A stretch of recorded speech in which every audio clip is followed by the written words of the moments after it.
And we are back. Pokemon White 2 Hardcore Nuzlocke.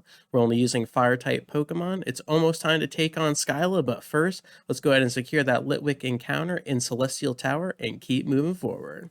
Unfortunately, we do end up with a negative speed nature for that potential Chandelure, so that is going to be quite troublesome, but with the positive natures and the neutral natures we've got so far, I think we'll be okay.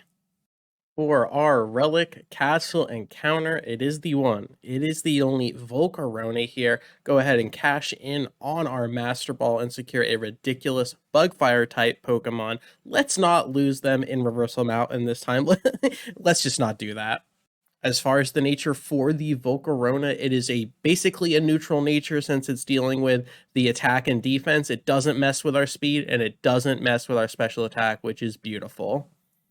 And now it's time to sit here and just take down Basculins until the sun goes down. Each Basculin you kill gives you 2 effort values for your speed stat. So we're going to go ahead and max out that speed stat while we can. And in this 6th attempt, we actually get the Pokerus or the PKRS, that kind of poison pink little thing that shows up. I don't know exactly the schematics of it or how it works, but we ended up getting it, and that halves the amount of EV training you need to do on top of giving them the Macho Brace. So the training went so much faster this run. I think everything is looking up. Let's keep everybody safe. Let's play smart, and let's get that dub for this run.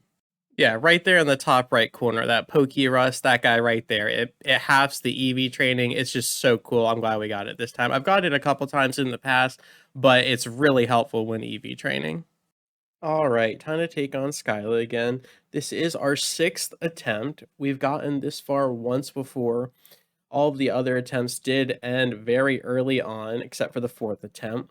As the Swoobat comes down, we answer with the Darmanitan. We're going to lean right into the workup.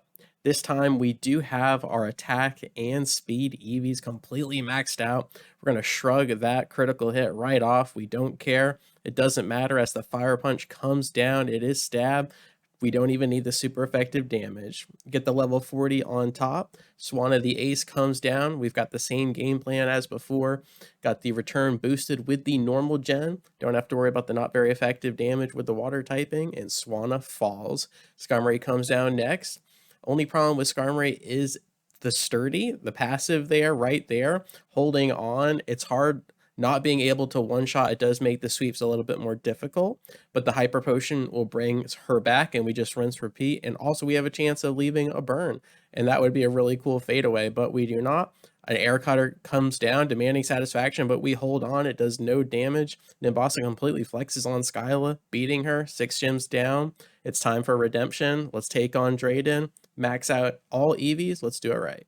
But first, our Reversal Mountain encounter. This time we catch the Numel and not the camera, which means we can get Earthquake earlier on this time, and we will have Numel going into Reversal Mountain and not on the way out. So we are going to be prepared for that double Ace Trainer battle. So let's pan right to that. All right there at the very end of Reversal Mountain, there is this signature battle against 2 Ace Trainers that you cannot avoid, and you can have Bianca here to try and support you, but if you also walk away from Bianca, you can do a 2v2 of your own. It really just depends how you're feeling. I usually prefer Bianca there so we have an extra Pokemon that the opposing side can attack. With all that being said, we need to make sure no one dies here this time, and we're going to send out the Chubby Camel to get the party started. And we got the Grumpig as well as the Vibrava. Dodging a Zen Headbutt to start is beautiful, but we're going to have to tank a super effective Earth Power. And I think the problem with this battle is their side does have a lot of options against our primarily Fire-type team. So it's really tough. We do have the leftovers. Getting our Chubby Camel to a safer space. The Zen Headbutt does connect, and they are really picking on Reversal as another Earth Power comes down. It is stab super effective, and we barely hold on with 44. We're just going to get some yawns down, and hopefully Musharna can do some damage while we are supporting here. The Grumpig goes into the red, special defense drop. The Camel is barely holding on. We do get the sleep onto the Grumpig, can maybe stall out one side as we take on the other. I'm not quite sure. Bianca isn't picking up her phone right now, so it really is a lack of communication as the Musharna looks like it's sleeping on the job. Flareon comes down. Let's see if Castelia can help us out here as another Earth Power rains down. Now Castelia's special defense is pretty decent, but that still does a lot of damage, and it is tough to work around. That is a Vibrava at level 39. That is not a Flygon, and that is still some respectable damage. So we do have the bite lined up for the Drift Bloom super effective, maybe get a flinch if it doesn't snipe from that range. It does hold on in the red, and we do get the flinch. Finally, something to write home about. Beautiful stuff. Vibrava still sleeping. We clear the right side, and now it is officially a 2v1. Musharna and Flareon back to back here. We're going to lean into the bites just for that extra flinch chance and not try to vanilla wafer a Fire Fang, especially since it is not very effective, but we're going to have to hold on to an Earth Power. And if that crit, that could have been Flareon's last moment, but we barely hold on, and then a chubby camel on the opposing side comes down, and I have learned from my mistakes. Last time, this is where I swapped into Volcarona, and we ate a 4x Rock Slide, so this time we are swapping into the Fighting type Emboar to eat this, and it's just going to be neutral damage, no problem. The calculations, fixing the mistakes, and we're going to come in with an Arm Thrust that does the most damage possible with a two roll, of course, but it doesn't matter. The Ace Trainers are defeated, Reversal Mountain is survived, and now let's take on our rival.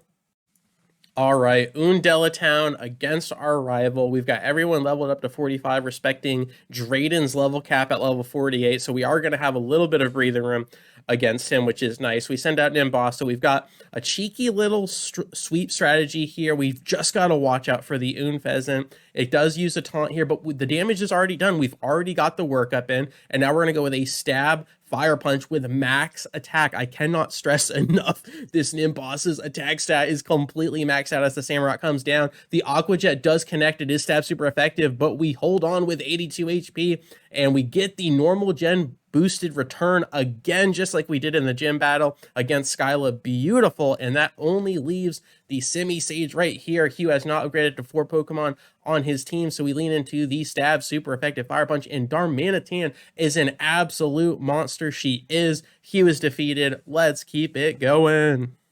All right, 7th gym. This is where the run ended last time, and I am so ready for this. We had maxed out our K9 speed, but I neglected the attack stat, so this time we are absolutely max attack, max speed. We've got the chubby camo leading the charge. We are going to prime this Druddigon right here, so this time we're just going to get the Druddigon in range and then completely snipe with the Arcanine and double down with the Outrage, and Flygon will not live with 1 HP if my calculations are correct, as we tank a lot of damage from the Druddigon, but the Camel holds and the Earthquake comes down, and you have got to be kidding me. We one-shot critical the Druddigon as it was going to fall asleep. This is so silly. Earthquake was just going to put it at half health, and then Crunch should have sniped from that range. And now the Flygon is in prime position to do some massive damage to the team, but I don't think this matters. I think the plan stays the same. We swap into Verbank, and we double down with Outrage. If we die to a critical, we die to a critical, and we might just have to run it back. But if Verbank holds, we will outspeed and one-shot the Flygon. Do you believe? From Verbank Complex, do you hold on? Do you hold? You absolutely do. 40 HP to your name. And now we go in with the Outrage boosted by the Expert Belt.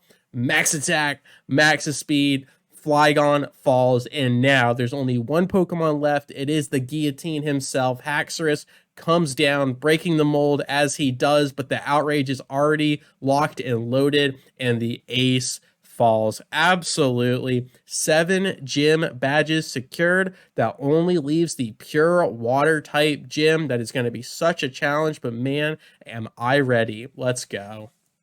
Yeah, you got to watch out for this trainer in the 8th gym, and honestly, all of these trainers, they have very strong water-type Pokemon, and then if you add some speed to that, like with this Floatzel, it could be a death sentence, because Chandelure gets outsped here, but thankfully that 10% accuracy mischance completely saves us with the Aqua Tail. That would have been terrifying. We get the fadeaway critical, and then we take out the Mantine, no problem. That is the same typing as Gyarados, but that is not a Gyarados. So really good stuff. Let's clean up the rest of the gym, and then let's take on Marlin and see if we can do this.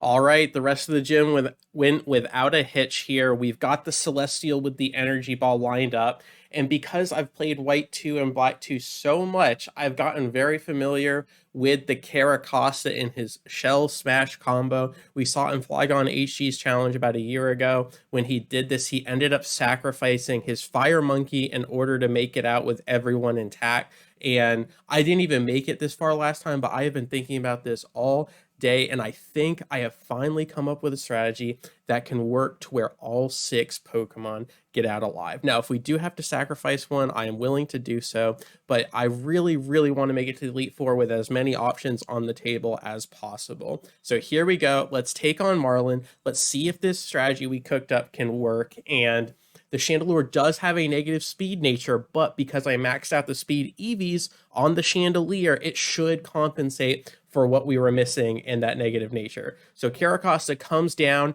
and we do outspeed the Caracosta. And I have also used the Caracosta, and I know how slow he is. So when he does Shell Smash, it is terrifying. He gets +2 speed, +2 attack, and +2 special attack. However, it doesn't change the fact that Caracosta is still a very, very slow turtle, and that means I think we still outspeed even though he's +2 speed, and that is absolutely the case, meaning we didn't have to swap around, we didn't have to do any craziness, we just blitzed down the turtle. So without the turtle, now it is a 1v2 with the Chandelure. I'm going all in with the energy bell, the energy ball here. The big whale tanks this off the top. The Wailord does like his amnesia and his bounces, but if he goes for a Scald, we could be in trouble, and we call Marlin's bluff as he gets greedy for an amnesia, but the damage is done. He doesn't even heal his whale. Why? Because he already healed his turtle. That's right. He doesn't heal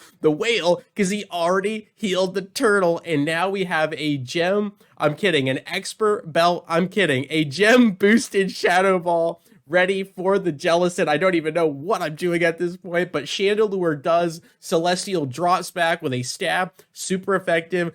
Ghost Gem boosted Shadow Ball and snipes the ace from downtown. Was that nonsense? Yes. Was it a good plan? I think so. So with all of that, we have completed all 8 gym battles, and now we need to take on Team Plasma and get this show on the road. This is the run. This is the 6th attempt. I believe we can do this. But as far as this video goes, thank you so much for your time. I really do appreciate it. And I will catch you on the flip. Peace.